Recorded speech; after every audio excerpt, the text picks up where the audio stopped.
नमस्कार। उत्तर प्रदेश की तमाम बड़ी खबरों में आपका स्वागत है। खबरों का सिलसिला शुरू करने से पहले वीडियो को लाइक करें, चैनल को सब्सक्राइब करें और कमेंट करके बताएं कि आप ये वीडियो किस शहर और राज्य से देख रहे हैं। जीएसटी में बदलाव। सरकार ने अब सिर्फ 2 स्लैब में जीएसटी लागू किया है, 5% और 18%। इससे इलेक्ट्रॉनिक्स, घर का सामान, हेल्थ प्रोडक्ट्स, शिक्षा से जुड़े सामान और छोटी कारें सस्ती हो गई हैं। पेट्रोलियम, दवाइयां और जरूरी सामान पर टैक्स कम किया गया है, जिससे आम जनता को राहत मिली है। रेलवे मिनरल वाटर सस्ता। अब रेलवे स्टेशनों पर मिलने वाला रेल नीर मिनरल वाटर 15 रुपए के बजाय 14 रुपए में मिलेगा। जीएसटी की नई दरों के बाद कई रेलवे सर्विस भी सस्ती हुई हैं।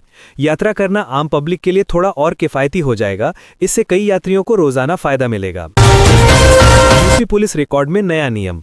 उत्तर प्रदेश सरकार ने पुलिस दस्तावेजों में जाति लिखना बंद कर दिया है। अब किसी एफआईआर या गिरफ्तार मेमो में सिर्फ माता पिता के नाम के आधार पर पहचान होगी, जाति का जिक्र नहीं होगा। ये बदलाव सामाजिक समानता और भेदभाव रोकने की दिशा में बड़ा कदम माना जा रहा है। पंजाब बाढ़ संकट। पंजाब में इस बार भीषण बाढ़ से करीब 20,000 करोड़ रुपए का नुकसान हुआ है, लेकिन राहत पैकेज सिर्फ 1600 करोड़ का मंजूर हुआ है। बहुत सारे लोग अब भी फंसे हैं और उनकी मदद के लिए राज्य और केंद्र सरकारें कोशिश कर रही हैं, लेकिन आम जनता अभी भी परेशान है। बीमा में राहत।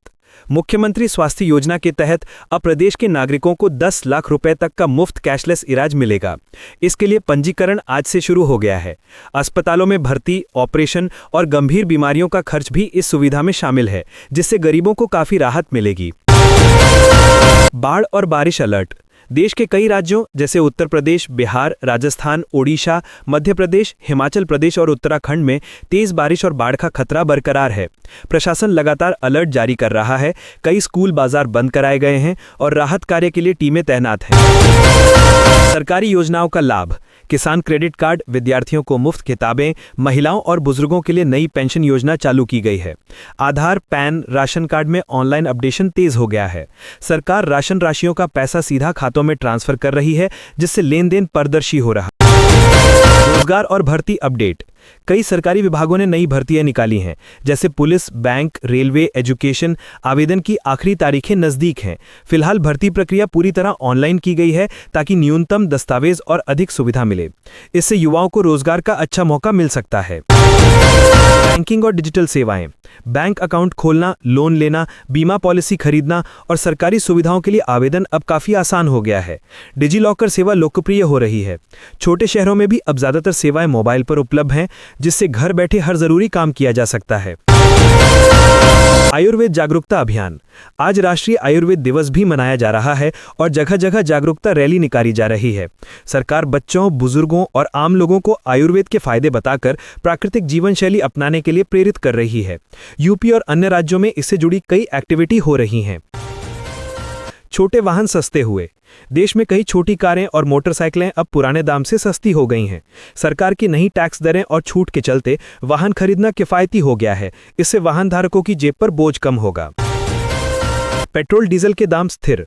हालांकि वैश्विक कच्चे तेल की कीमतें घट रही हैं, भारत में पेट्रोल डीजल की कीमतों में फिलहाल कोई खास बदलाव नहीं हुआ है, लेकिन सरकार ईंधन पर टैक्स घटाने के विकल्प पर विचार कर रही है। राशन वितरण तेज हुआ।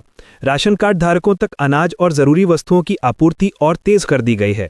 कई राज्यों में लोगों को डिजिटल रेशन कार्ड का फायदा मिल रहा है, जिससे बिना लाइन लगे राशन मिल रहा है। प्राथमिक स्वास्थ्य केंद्र की सुविधा बेहतर। ग्रामीण इलाकों के प्राथमिक स्वास्थ्य केंद्रों में दवाओं की उपलब्धता बढ़ाई गई है। डॉक्टरों को ज्यादा प्रशिक्षित किया जा रहा है, ताकि ग्रामीण जनता को बेहतर स्वास्थ्य सेवा मिल सके। शिक्षा में नई पहल। सरकार ने सरकारी स्कूलों को नई किताबों और डिजिटल उपकरणों से लैस करना शुरू कर दिया है। कई पाठ्यक्रमों को आसान बनाया गया है, ताकि सभी बच्चे शिक्षा में पीछे न रहें। बिजली दरों में स्थिरता। बिजली कंपनियों ने एलपीजी और रिन्यूएबल ऊर्जा विकल्पों को बढ़ावा दिया है। आम लोगों के लिए बिजली की दरों में ज्यादा बढ़ोतरी नहीं हुई है, जिससे घरों का खर्च कम होगा। ऑनलाइन फीस भुगतान आसान।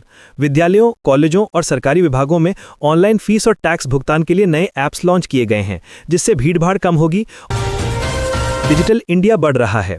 राज्य और केंद्र सरकारें डिजिटल इंडिया की स्कीम के तहत गांवों और कस्बों में इंटरनेट सेवा बेहतर बनाने पर काम कर रही हैं, जिससे ऑनलाइन पढ़ाई, काम और सरकारी सेवा लेना आसान होगा।